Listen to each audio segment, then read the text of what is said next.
The TMJ-TMD conundrum is real and has been puzzling the dental and medical professions for decades.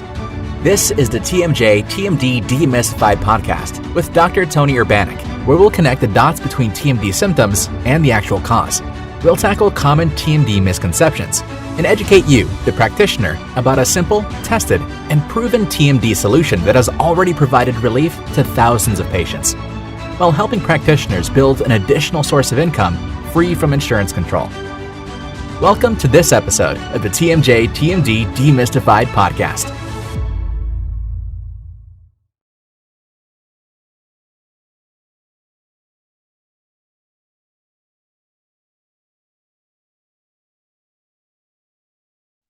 Welcome, TMD warriors. We are gathered here for the next episode of TMD Demystified, and my name is Tony Urbanic. Today, we're going to continue on with the series of episodes that are entitled, How Come Nobody Ever Told Me About This? This will be part 8, Pharmaceuticals. Now, I've been looking forward to presenting this information, and I'm going to try to make it simple and concise as I can regarding the responsibility of pharmaceuticals, pharmaceutical industry, any individual pharmaceutical company, to answer for the question that the patient presents to us, which is, how come nobody ever told me about this? This meaning the Urbanic device and protocol, or just make it generic, a device and protocol that separates the posterior teeth adequately according to the protocol that allows the inflammation to decrease within the temporomandibular joint to the point where all the symptoms go away. We have discussed and proven that all of symptoms are directly responsible from inflammation within the temporomandibular joint. If you make the inflammation in the joint go away, the symptoms go away. Just like if you make the inflammation within a knee diminish, then the pain in the knee diminishes. If you make the inflammation of the lateral epicondyle diminish on tennis elbow, then not only does the pain diminish, but all the symptoms of the forearm, the numbness, the tingling, the pain of the forearm, which is actually tennis elbow. Not so much pain here, but the symptoms associated with the muscles becoming tight in the forearm. We've discussed that, described it multiple times, and I'd refer you to prior episodes if you haven't seen that. But today, I think I want to discuss and just bring out part of what's going on with pharmaceuticals. And obviously, as a physician, I'm not anti-pharmaceutical. There are great advances we made in our medical care routines because of pharmaceuticals. But I'm going to try to dissect one specific area. I can imagine I can go into other areas, but we're going to dissect the migraine headache and the history, a little bit of the history and the present information regarding pharmaceuticals and migraine headaches in comparison to using a non-surgical, non-pharmaceutical treatment that predictably reduces all the symptoms of TMD, including migraine headaches. Frankly, I have to say, I from what I have read in the migraine headache literature, good science, good scientists, I'm sure well-intentioned, but the first thing that all that science and scientists say is we do not know what causes migraine headaches. Of course, we see literally now thousands of people who have taken this service of decreasing the inflammation in the joint by using an intraoral device that unloads the joint adequately, and their, quote, migraine headaches go away. They've been diagnosed, they're under treatment for migraine headaches, pharmaceutically, with drugs. So they have migraine headaches? Well, no, they don't. They have bad headaches created by inflammation within the temporomandibular joint.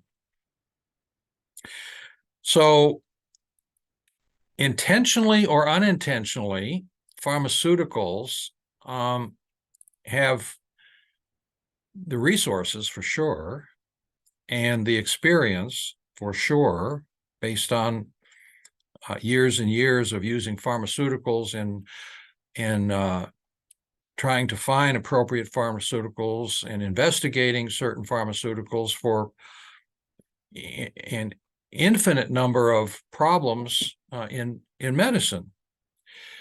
But specifically, there are tens, if not, well, multiple types of drugs now have been developed and targeted for the treatment of migraine headaches. But they can't define what causes a migraine headache. They can't, they do not have that information available. So basically, they're creating drugs and throwing them at the wall and seeing whether they stick. In other words, create a drug and then do testing to see what effect that might have on headaches. And there are multiple classifications of drugs that have been used for headaches, and specifically migraine headaches.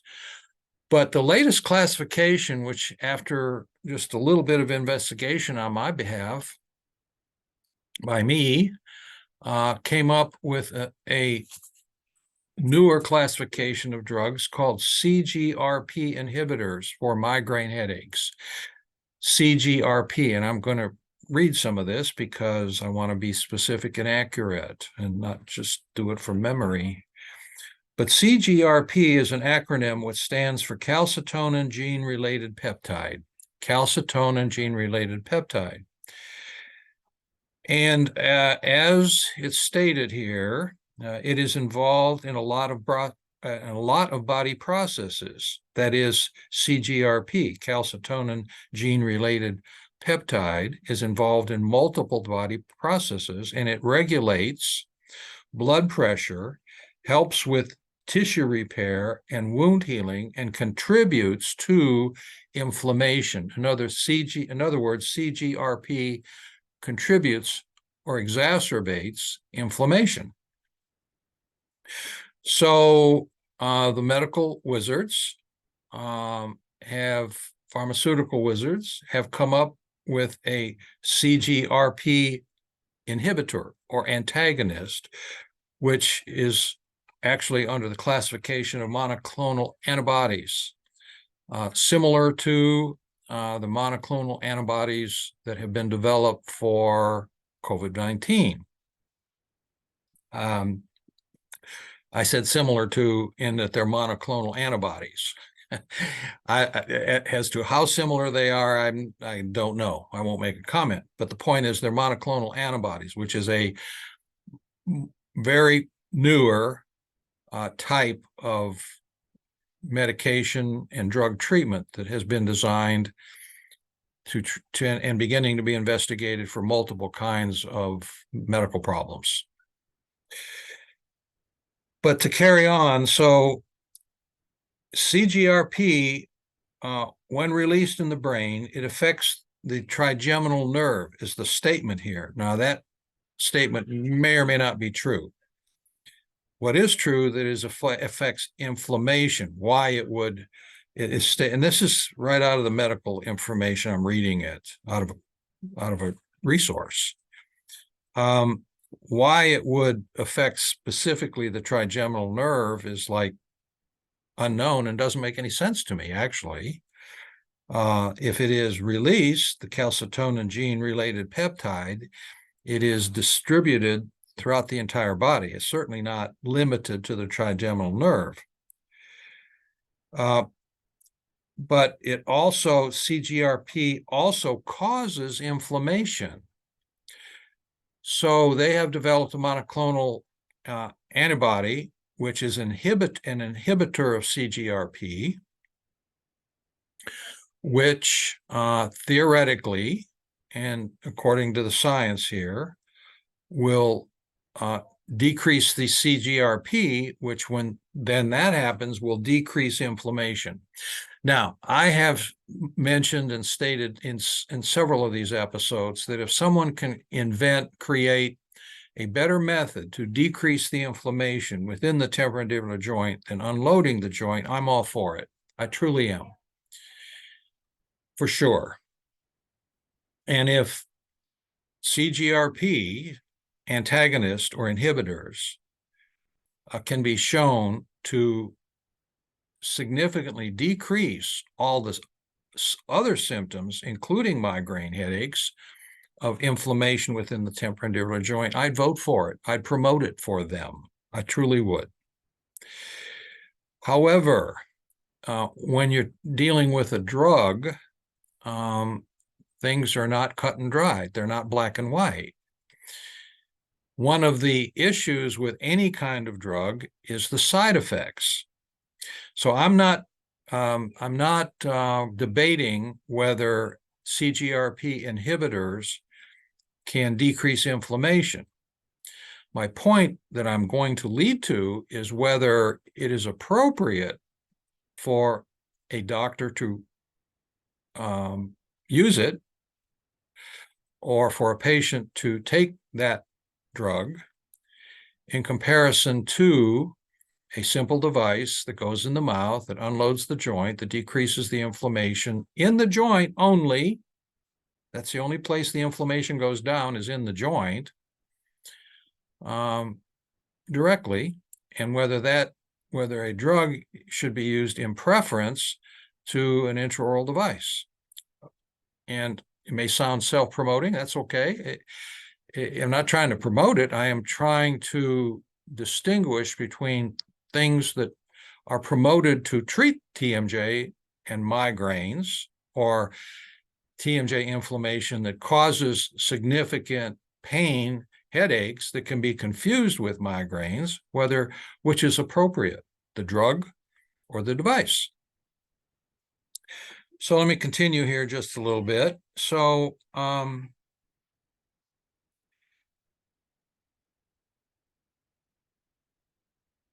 it affects the trigeminal nerve, which is responsible for communicating pain and sensitivities to touch and temperature.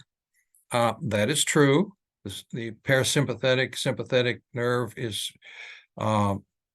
goes along with the trigeminal nerve in the divisions, and the first division will go to the head area. When the muscles get tight, they pull on the bone, they stimulate the receptors, which cause the muscles to get tight and cause headaches.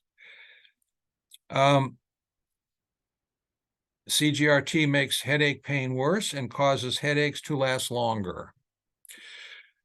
So the claims are that CGRP is the best and latest and better than sliced bread as far as treating migraines.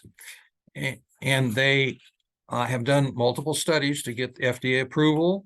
I'm sure that they did multiple studies to do that. There are now, to my knowledge, 8 separate pharmaceutical companies who have their own rendition of CGRP inhibitors that are promoted now to the public and to the doctors who prescribe the drug for the treatment of migraine headaches, which they cannot define and do not know the cause for. Now, these drugs, as any drug will have multiple side effects. And the claim of how much of the migraine symptoms will be diminished is, again, not black and white. I've read the articles on some of these drugs, and basically, without going into detail, they claim that a certain portion of the migraine experience will be decreased. They do not claim that it makes migraines go away completely.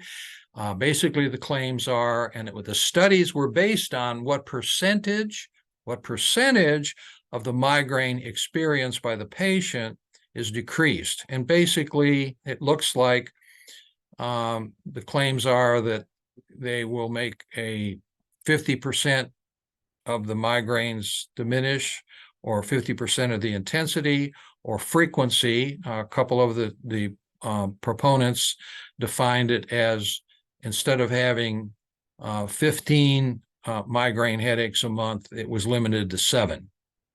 And that was one of the things that I recall reading.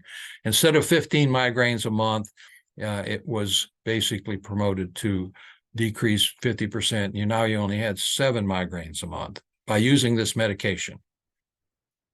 And apparently that material and those studies were important enough or significant enough to the FDA, who monitors and approves new drugs, to approve this drug to this company, specifically a CGRP. Now, as I said, with any drug, you have side effects. So let me just read the side effects associated in this article. What are the side effects?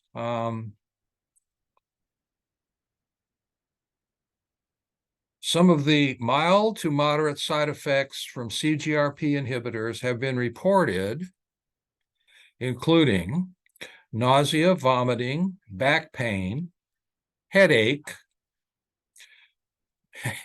Taking a drug for headaches, and one of the side effects is headaches. Visual problems, which is really, promoted for the past 50 years. The difference between any kind of headache and a migraine headache was visual disturbances were described as that. If you have a visual disturbance along with your headache, then you must have a migraine. So visual problems, tingling or pins and needles sensation, didn't say where, upper respiratory infections, urinary tract infections, fatigue, joint stiffness, liver toxicity, and of course, pain where you get the shot, because CGRP inhibitors are given by injection or IV. They're not available in pill form. But apparently, they're very prominent because now we have 8 separate, distinct pharmaceutical companies who have developed their own monoclonal antibodies, which obviously vary somewhat because I'm sure that they each have a patent or have been patent pending, have applied for a patent on their particular CGRP monoclonal antibody,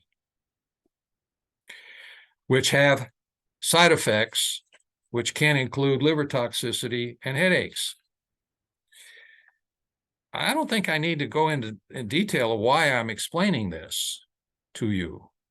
If you're interested in solving TMD headaches that are confused with migraine headaches all the time, constantly, how much we don't know. I don't claim to know. There's a way to find out.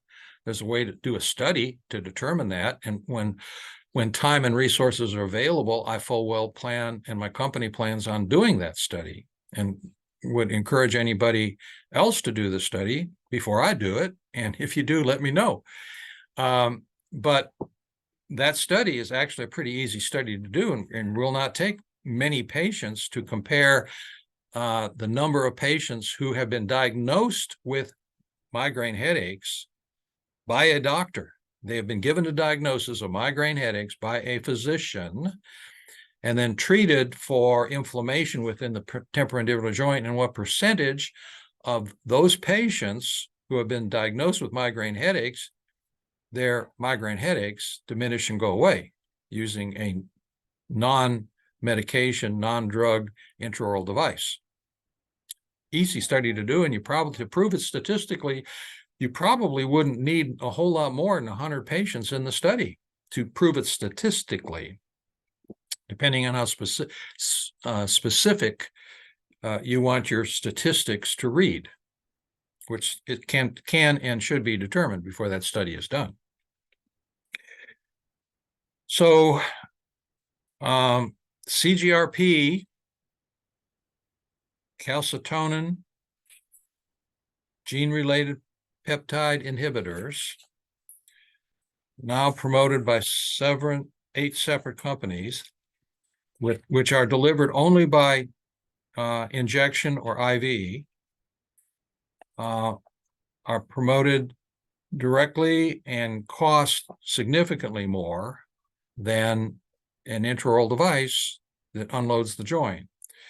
I did a review and a scan. The average fee, the average cost of these drugs, average between eight separate companies, is $1,000 per month, and that you need to take the drug indefinitely. In other words, you would need to have this drug injected periodically on a monthly basis, and the monthly cost on average, some of them are a little less than $1,000 a month, some of them are right near $1,000 a month, and some of them are over $1,000 a month. What they charge for these drugs is, and I average $1,000 a month. So you're comparing a drug versus a non-surgical intraoral device that has, nothing has no side effects, but has limited to no side effects of using an intraoral device. Like, what are the side effects of using a night guard? Seriously. The side effects of using this device would be similar to the side effects of using a night guard. How many dentists prescribe night guards, and what are the possible side effects of using a night guard? I'll let you come up with that list yourself. I could probably come up with a few, but that would be the side effects associated with this versus the side effects that I just read off. And I'm going to read them again for emphasis and dramatization. Nausea, vomiting, back pain, headache, visual problems, tingling and numbness throughout the body, parts of the body, upper respiratory infections, urinary tract infections, fatigue, joint pain, liver toxicity. That one is like scary to me, and pain where the injection is made or the IV is started. And then the cost, $1,000 a month on average, that needs to be used indefinitely. As this device is used indefinitely, but once you pay for the service and you know how to use the tool, it's a tool, and if you take care of the tool, it will last indefinitely. How do you make it last indefinitely? You keep it clean with toothbrush and toothpaste, and always keep it in the case when it's out of your mouth, because it's safe in your mouth, it's safe in the case. And if it's not in the case, something bad's going to happen to it. You're going to leave it on the lunch tray, you're going to step on it, and the big offenders are the dogs. I can promise you, after 4,000 patients, I can tell you the patients that don't come back, the excuse that they use, or what happened to it as on top of the list, is my dog got it. They ate it, chewed it up. That's the difference. And it's just one. And I don't want to spend a whole lot more time on this because it proves the point. And the way it addresses the topic of this episode, which is how come nobody ever told me about this, is quite simple, if not already self-evident. For good or bad, right or wrong, the pharmaceuticals have tremendous resources available to them, millions and millions of dollars, not only for development of their drugs. And again, I'm not any pharmaceutical, I'm not any drug, I'm a physician and a dentist and an oral maxillofacial who used various drugs throughout my entire career for the benefit of my patients. But the patients ask constantly, how come nobody ever told me about this? And the pharmaceutical industry is flooding the doctor's offices and their marketing people who bring new information and new drugs into the doctor's offices to convert them into using the newest and best pharmaceuticals. They have so much more weight out there with the physicians who misdiagnose migraine headaches all the time, nurse practitioners, physician's assistants who misdiagnose migraine headaches all the time.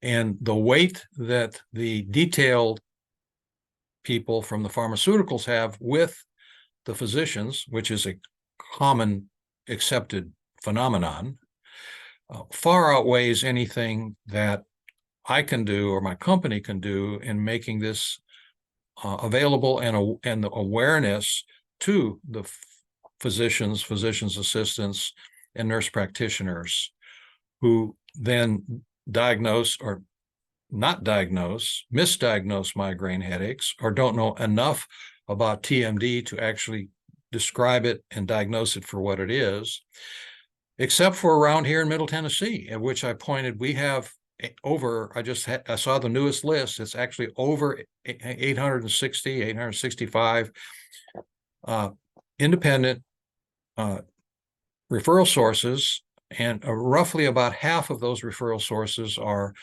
from the medical industry, not the dental industry. We get many from dentists and oral surgeons and orthodontists, but at least 50% of that list of over 850 are from the medical establishment, medical industry, walk-in clinic, nurse practitioners, physician's assistants, PCPs, ENTs, few neurologists.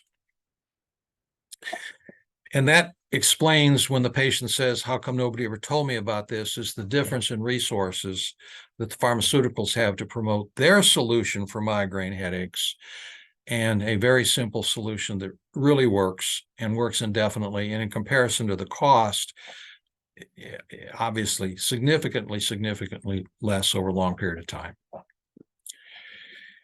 I hope I've logically taken you through this. I didn't mean to.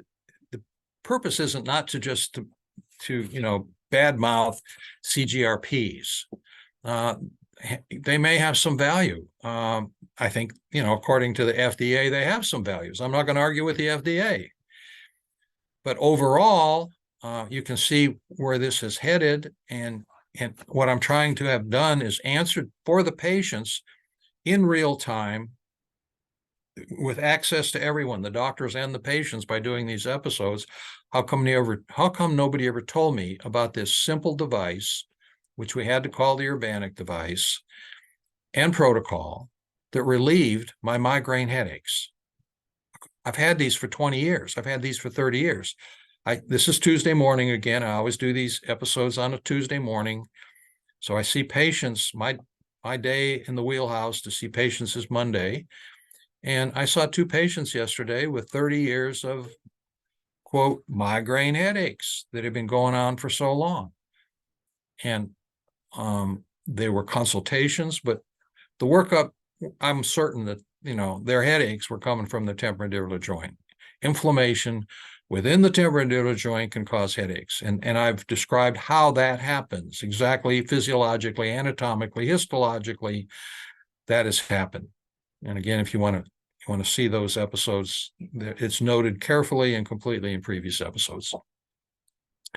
So that's my message for today. I hope it's meaningful for you. Again, I encourage anyone of any stripe who would like to comment about what I have to say, what I have to try to impart, what I hope you will learn from my experience, or who would like to criticize what I have to say, or questions that you might have. I'm available easily and will respond to anyone who would like to do that. My email is tony@tmjservices.net. Our director of marketing and education, who is also available to distribute all kind of information to you. And also, if you'd like to be a network provider and use our device and protocol for your own patients, you can contact Naomi at tmjservices.net. I would direct you first, before you do anything, to look at our website at www.urbanictmj.com, at which we have tremendous amount of information, including access to my blog, which I do once a week, including access to hundreds of success stories from patients, including a lot of information about how you can become a provider and our experience, access to the independent study done through Middle Tennessee State University based on 3,000 successfully treated patients. It's all accessed on our website, www.urbanictmj.com. With that being said, I look forward to what I think will be the last episode in this series of How Come Nobody Ever Told Me About This? And as a spoiler alert, I saved it for the last. I thought the pharmaceuticals were going to be last, but as I went through this list of who actually is responsible for answering that question for the patients, I'm going to put myself as the last one who is responsible to answer to the patients. How come nobody ever told me about this? Because I myself have a certain responsibility of answering that question for the patient.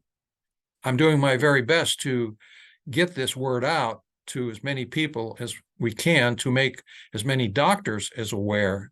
When I say doctors, meaning physicians and dentists, you have to be a dentist to have some dental knowledge to deliver this device and protocol. Physicians aren't going to do it. Physicians just misdiagnose the problem. To actually solve the problem, you have to have some dental knowledge. You have to go to a dental school and have some basic dental knowledge. So I'm going to put myself, as a spoiler alert, as the last person who is going to take responsibility for how come nobody told me about this, and this will be the next episode within next Tuesday, and will be recorded. For today, let's wrap it up by saying thank you for the time you spend. If you're still with me, I appreciate very much you listening to this, learning, hoping that you will get involved to solve this problem for your patients and solve this problem for the millions of women, primarily women, who have headache, earache, jaw pain, etc., that go on forever for 10, 20, 30, 40 years and don't know what to do about it. I am Tony Urbanic, and this is TMD Demystified.